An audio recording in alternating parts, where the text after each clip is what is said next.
Hello, everyone, and welcome to the Jeffrey Epstein Show. I'm your host, Bobbycapucci, and this is a morning update. What's going on, everybody? So last night, I spent about an hour and some change with Lisa and Jen from the Prince and the Pervert podcast, and we hammered out a bunch of different topics. We talked about Scott Borgerson. We talked about Jeffrey Epstein, obviously. We talked about Ghislaine Maxwell.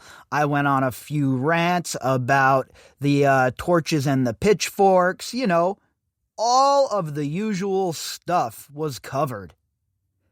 And we certainly got down into the weeds about the situation with Virginia and her being called a prostitute by a reporter. And for me, look, I want to hear all sides of the story, right? And if you have some evidence to report as a journalist, that should be added to the conversation. But to frame it like Virginia was a prostitute and to talk about it like, you know, oh, she said she was 15, but she was really 16, as if that really matters. Let's be real. I'm tired of the technicalities, right? I'm done with that shit. I've been pretty adamant about that for quite some time here, and I'm not going to fall off of that train anytime soon. The technicalities are a bunch of bullshit. The prosecutors themselves came out and said that these girls weren't prostitutes. So maybe a whole new defamation case needs to be filed. Because I'll tell you what, if it was me and I had went through everything that these gals have went through for decades at this point, some of them, I would be going scorched earth, Rome, destroying Carthage type of strategy. Because these vile people are exactly that, vile. So, of course, I want all the evidence in this story, right? If Dershowitz has evidence, let's see it. If Andrew has evidence, let's see it. If Dubin has evidence, let's see it. Same for Wexner and same for everyone else in this case. But up until this point, we have not seen anything like that. We have not seen any sort of real evidence. We've seen some hit pieces. We've seen some people quoted, but we haven't heard from those people, right? Let's see what Miss Churcher has to say when she's being deposed by Chuck Cooper. Was she misquoted by her editor? Is it a disinformation campaign? We know that the publisher of Miss Churcher's book has published books for Dershowitz in the past. So again, we don't know all of the details, right? But what I do know is this: trying to paint these girls as prostitutes again, like the first time around, is not going to be a winning strategy. I don't think that the prosecutors who are trying this case are going to go for it. I don't think that Judge Nathan is going to go for it. And I certainly don't think a potential juror pool is going to go for it, especially considering what we've been through in the last few years with the Me Too movement, Harvey Weinstein, Bill Cosby, Jeffrey Epstein, Keith Raniere, etc., etc. I think that it's going to be a lot more difficult for them to use that strategy this time around. People are more hip to it. People are paying attention to it. And this isn't some kind of money grab gray area case where one person has come forward and has made all of these allegations. Literally hundreds of girls. So where I'm from, that's called an overwhelming amount of evidence. This isn't some, well, I think 26 years ago this happened, but I'm not too sure. I don't know where we were at or who else was there. It's none of that. These girls have pinpointed what happened to them, how it happened, and a pattern has been established that says Jeffrey Epstein and his co-conspirators were conducting themselves in this manner, and they were grooming these girls, normalizing the behavior, and in turn, turning them in to trafficked individuals. And to them, it didn't seem like it was anything out of the ordinary at the time because the behavior was normalized. Again, I am not a psychologist, right? I don't ever pretend to be anything like that, and I won't even try and explain all of the nuanced details when it comes to mental health because I'd be lying to you. I'm lucky I can, control my own mental health, never mind delve into anybody else's. But there's a reckoning coming for these people, I'll tell you that much. And I think that this is a really bad strategy for them to try and employ, especially considering the environment that we find ourselves in. I just don't understand how they think that this is a good idea. But the funniest part for me, it shouldn't even say the funniest part, the saddest part really, is it comes on the heels of the prosecutors stating in open court that these girls were not prostitutes. And then, right on the heels of that, we have this report from Churcher and Dershowitz camp and all of this other nonsense about how Virginia's a prostitute? I mean, come on. It is very transparent what's going on here. There is obviously a battle of narratives being waged, and for the first time, maybe ever, in these people's lives, they're not fully in control of the narrative, and it's completely bugging them out, and they don't know how to act or how to counterbalance that. So they go to their tried and true tactics, go back to the toolbox, grab the tool that they're used to using, and go back to work. Little do they know that the job site has changed, and the tools that they brought to the job back in the day no longer fit the bill. And I think we're going to see a lot of that moving forward. These sort of allegations getting crushed and pushed back against super hard. And we're already seeing a lot of that as we speak. So, today's topic is right back into Jeffrey Epstein's financials, folks. We have a new report out from the Financial Times that the SEC opened a probe into Jeffrey Epstein's dealings after his death. Now, that's not something we were privy to. That's not something we had known about, not something that has been out there in the public sphere. But now, with Financial Times reporting it, they had filed a Freedom of Information Act, and in turn, they received documentation and documents from the SEC that detailed their investigation or beginnings of an investigation into Jeffrey Epstein. So let's dig into this article and see what the Financial Times has come up with. Headline: The SEC probed Epstein's dealings after his death. The U.S. securities regulator sought documents on Epstein's brokerage and investment advisory activities. This article was authored by Kadeem Shuber. So, after Jeffrey Epstein was dead, that's a little bit odd right off of the bat. The SEC, all of a sudden, now they're interested in Jeffrey Epstein's dealings. All the decades previously, they weren't interested in Jeffrey Epstein or what he was up to. Nobody at the SEC had an inkling of an idea, huh? Not after all of those shell companies, not after all of those business ventures he was involved in that were named in like the Paradise Papers and the Panama Papers, not after his connections with Mossack Fonseca, none of it, huh? The SEC thought that it was a good idea not to investigate him while he was alive and then initiate an investigation after he died? That certainly does not make sense to me, folks. But again, we're dealing with the United States government and the overpopulated, bloated bureaucracy that rules the day. So when it comes to negligence and just ineptitude, they have it in spades. Shortly after Jeffrey Epstein died in prison last year, an attorney who had represented him received a request for documents from the U.S. Securities and Exchange Commission. So weird. Again, I don't mean to harp on that, but why would they wait for him to be dead to initiate that investigation? Shouldn't that be something that they should have kicked into gear while he was alive, perhaps concurrently? When he was getting arrested for that criminal case, the financial investigation should have taken off at the same time. Very odd.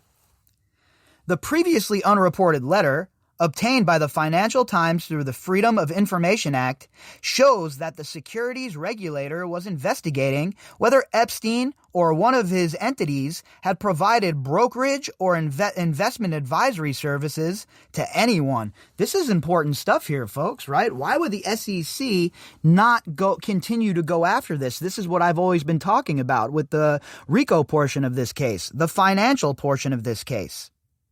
The SEC was investigating whether Epstein or one of his entities had provided brokerage or investment advisory services to anyone. Well, we know for a fact that Leon Black said that Epstein provided him financial services in his own words. We've read those articles before, so we definitely know Leon Black. We know Les Wexner for sure. We know Libet Johnson for sure. And Lord only knows who else. So why would the SEC stop probing? Could it be because all of those people that I just named are super powerful? Could it be that Libet Johnson's relative, Woody Johnson, is ambassador to England? I mean, it could all just be coincidence, right? But usually, when we're dealing with so-called members of polite society, it's likely to be nepotism. So we have all of these people that Jeffrey Epstein was on record as a financial advisor for, and yet the SEC doesn't pursue an in-depth investigation, considering that Jeffrey Epstein was a target of not only a criminal investigation federally, but several different financial investigations. Again, it does not make sense how the government went about this case. It doesn't make sense how they go after financial crimes in general. And with the passage of the new defense bill, well, that has those new anti-money laundering guidelines buried into it. So moving forward, I really hope that we see a lot more movement from the scuzzballs in Congress and the Senate as far as reining in this money laundering and bringing these people to justice. And now also make sure you check out the link inside of the description box, because there is a hyperlink to the letter itself, and you could go give that a read as well. The investigation was closed without any action taken. Now, why would that occur? Why would they close this investigation with no action taken? Could it be because Epstein died? Perhaps. But where was this investigation leading up to this? Why was there no investigation digging into his financials previously? There's no double jeopardy law there. It wouldn't be like they're digging into the same crimes that were committed in Florida. It would be a whole new set of crimes, a set of financial crimes. So why weren't they vigorously digging into the financials? Why wasn't the SEC involved? Why wasn't the IRS involved? And why wasn't the FBI white-collar division involved? Who was making the decisions not to look into this guy? And why were those decisions being made? Epstein, who was awaiting trial on charges of sex trafficking underage girls when he died, remains a mysterious figure. Undoubtedly wealthy and well-connected, he appears to have advised major figures in the U.S. business world on their fortunes, though it is still unclear why they sought his advice. Exactly right. You're talking about people that are mega rich, way richer than Jeffrey Epstein, people with old money, actual wealth. Why would they be seeking out Jeffrey Epstein's dumb bitch ass for financial advice? You mean to tell me anyone in the Johnson family, the Johnson and Johnsons, needs to seek out Jeffrey Epstein for financial advice? Sure seems to me that the Johnson family has done pretty well on their own. Les Wexner needs Jeffrey Epstein's financial advice? Seems to me the guy did pretty good on his own. So you see, these people, they don't need Jeffrey Epstein's advice. In my opinion, there was something else going on here entirely. What it is, I can't put my finger on it. There's some sort of financial crimes going on here, some sort of money washing going on, and they're using those LLCs and the art world as a cover, as a way to evade taxes, and as a way to continue to keep this sort of war chest or financial streamline that they have going private. Right? Because it's never enough for these people. They have to have more. I don't knock anyone for being wealthy, right? If you go out, you earn your wealth and you're rich as hell, hey man, that's the American dream. That's the dream of everyone in the world, right? Financial security for their family. But it gets to a point where, at what point is enough enough? At what point do you just become greedy and evil? I think we've reached that point with a lot of these people, and we're seeing it play out in real time right in front of our faces. As they continue to transfer wealth from the bottom up in the middle of a pandemic, their true selves are being revealed. The question is, folks, are you going to see them for what they really are? Or are you going to let them get away with it again, just like we did after the financial crisis? I know where I'm at personally, and there's no way I'm going to be quiet about what's occurring. There's no way I'm just going to sit here and take it ever again from these people. The request from the SEC sent on September 25th, 2019, more than a month after his death, suggests the markets regulator was in the dark like the rest of us. So Jeffrey Epstein was quite the ninja when it comes to his financial moves, huh? Seems like nobody wanted to touch him. Seems like nobody wanted to dive into his financials, and nobody wanted to rock the boat. What were they scared of? Were they scared of Jeffrey Epstein? Or were they scared of the people that were holding his reins, the people that were offering him cover? For me, it's obvious. Nobody was scared of Epstein, right? Not these people anyway. They're scared of the people that Epstein was rolling with. The power brokers, the real power brokers. Because remember, as evil as Epstein was, as much power as Epstein had, he was still an asset. He was still just a piece on the chessboard. And once he was burned, and that was the end of that. But this is deep, folks. There's a lot of layers to this. And the people who provided Jeffrey Epstein the cover and the financial ability and the financial latitude to make these moves, in my opinion, need to be exposed as well. Because they're just going to keep going on and bankrolling the same shit. And by the day, they get eviler, it seems. More evil by the day. The letter to Epstein's former attorney, Michael Miller of Steptoe, sought documents that would identify whether the deceased financier, pedophile, had acted as a broker or investment advisor to anyone between 2013 and 2019.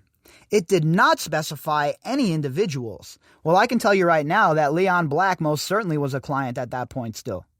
Leon Black was a client of Jeffrey Epstein's for quite some time. So when's Apollo going to get smashed with some real, tangible penalties? When's Apollo going to have to answer questions? When's Leon Black going to have to step down like Len Dubin and Les Wexner or the Joe Exotic of the Windsor family? What's Leon Black waiting for? This guy obviously was in bed with Jeffrey Epstein financially. The SEC did a bit of a look-see into it between 2013 and 2019.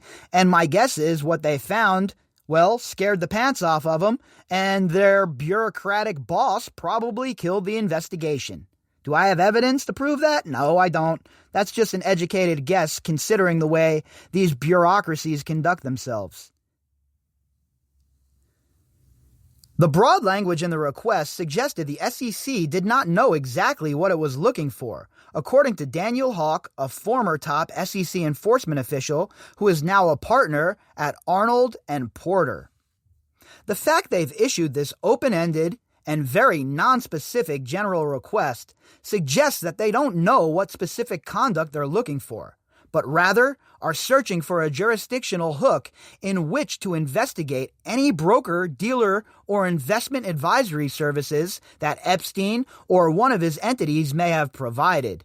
So it looked like a kind of a broad net, right? It was a broad net of an investigation looking at any person or entity that was involved with Epstein financially, especially through some of these shell companies.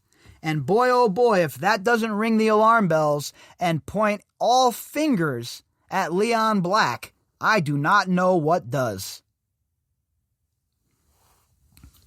The letter references a string of Epstein entities, including a financial trust company, which had links to Leon Black, the co-founder of Apollo Global Management. There is no indication the SEC was looking at Black's relationship with Epstein. No indication at all. Just a bunch of coincidences, right? And the fact that they killed the investigation. Did Black's people pressure them? Did his lobbyists from K Street get over there in quick, fast manner and let everybody know the deal? That Mr. Black was not going to put up with this. He would not stand for an investigation into him. Again, I don't have evidence proving that, but you don't think that's the way these people roll? You don't think somebody like Leon Black, who's a serious power broker, has that kind of power? He most certainly does. When you show up with a bag of money the way Leon Black does, you have a whole lot of power in Washington, D.C. The Apollo billionaire has previously said he paid Epstein millions of dollars annually for tax planning and other professional services and has denied any wrongdoing. Any suggestion of blackmail or any other connection to Epstein's reprehensible conduct is categorically untrue, Black said in October. Well, that might be the case. You were 100% locked into him financially, wrapped up with him financially, engaged in business with him. All sorts of trades, all sorts of charitable donations, Epstein in charge of your dough. I mean, come on. How are you really going to distance yourself from this guy? And how are you going to expect anyone to believe it? Especially those pensioners who are parking their money with you. If I was a pensioner and I heard that we were going to go with Apollo Global, I would cause a ruckus over it. I'm talking a Bramson-style ruckus. Zero chance I would want my money managed by any of these scumbags. I don't care about their return. I'll go to a different, more reputable company and get a 10% less return. Because this is just, it's absolutely gross that Leon Black had such deep ties with Epstein. And the SEC was looking in to Epstein's financials. And all of a sudden, they just stopped their investigation. No reason given. Definitely smells rotten to me. It's unclear why the SEC sent the voluntary document request after Epstein's death, or whether any documents were ultimately provided. In its reply to our FOIA request, Freedom of Information Act request, the SEC said it had found only 14 pages of documents relating to the Epstein investigation. The 9-page letter, plus a 5-page staff recommendation to close the probe, which the SEC did not release. Oh, I'm sure that they recommended to close the probe. They were all shitting bricks, considering who was involved. And you mean to tell me that the SEC, this is the only probe that they had? 14 pages in all these years is all that they had on Jeffrey Epstein, huh? Or was there more information, but it went missing like the year of emails from Acosta? Or the Jeffrey Epstein cell footage? I mean, come on.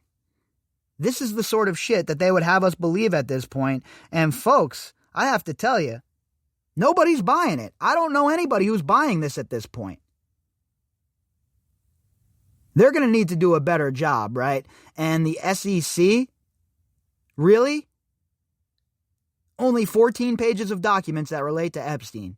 Either A, you people are completely negligent, or B, these documents disappeared on purpose.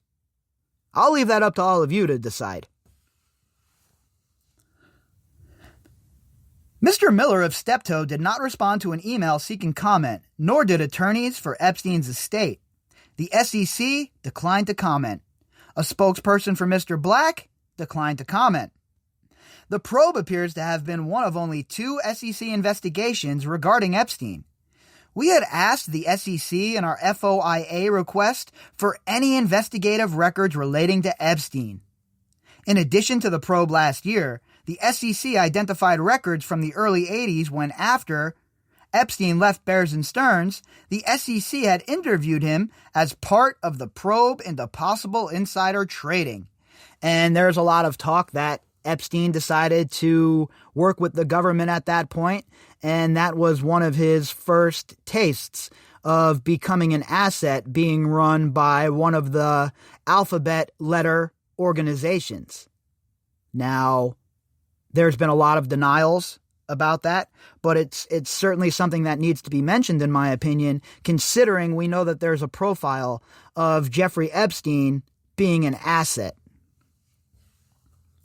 Vanity Fair previously recounted the episode in detail in 2003. For the sake of posterity, here are the records from that investigation. So, again, when you click on this link in the description box, make sure you're always checking out that description box. You'll have the hyperlink here where you can check out the Vanity Fair article for yourself, and you can also see the records as well, meaning the records from that investigation. So make sure you're checking out everything in the description box. Make sure you're clicking on the links, going to these articles, reading them for yourselves, and then following those hyperlinks, because it definitely will add more context to what we talk about. As far as Jeffrey Epstein, the SEC, and the financial portion of this case, at this point, all I could really say is, what in the hell is the holdup? If you'd like to contact me, you can do that at bobbycapucci@protonmail.com. That's BOBBYCAPUCCI at protonmail.com. You can also find me on Twitter at BOBBY_CAPUCCI. All of the links that go with this episode can be found in the description box. And I'm behind on my email once again, folks. I appreciate all of the emails, but it's coming in hot and heavy lately. So I'm going to try and catch up on that this weekend. I don't have much going on in my personal life this weekend, so I'm going to dedicate a lot of time to the show. I'm going to try and catch up on these emails. And remember, if I don't answer your email via the email, you can always find me on Twitter, or you can find me on the group Facebook page as well and send me a direct message there. I'll probably get that quicker. So either way, you have several different options. So if you want to get in touch with me and I have not answered your email yet, I'm going to try and do that by the end of this weekend. But if you want to send me another message, feel free to do so on Twitter or Facebook, or re-email me, whatever it may be. So hopefully this weekend I can get back to all of you who have emailed me. We'll catch up on that, and we'll keep it rolling, right? Some more new content will be out. The usual episodes, at the very least, one new episode per day. And we'll see what the news is, right? If there's a lot more news, then we'll have a lot more content. But coming up in the new year, I got some exciting things coming up for the podcast, a couple of changes, a couple of things that I think you folks are going to like. So as we get closer to the end of the year, I'll start talking about that stuff a little bit more. And also, I've decided that December 30th, mark your calendars, I'm going to do an Ask Me Anything session. Now, I'm thinking I'm going to use YouTube as the platform, but that's not written in stone yet. So we'll figure that out in the next week or so, and I'll get it all set up with the time and all of that jazz. And I figure with the holidays, most people will be home, and it'll give you folks a chance to pop off some questions for me about the case, about whatever you want, really, right? We'll just do a free-for-all, and we'll do some chatting. All right, folks, so there is a bit of an update about the show and what to expect moving forward.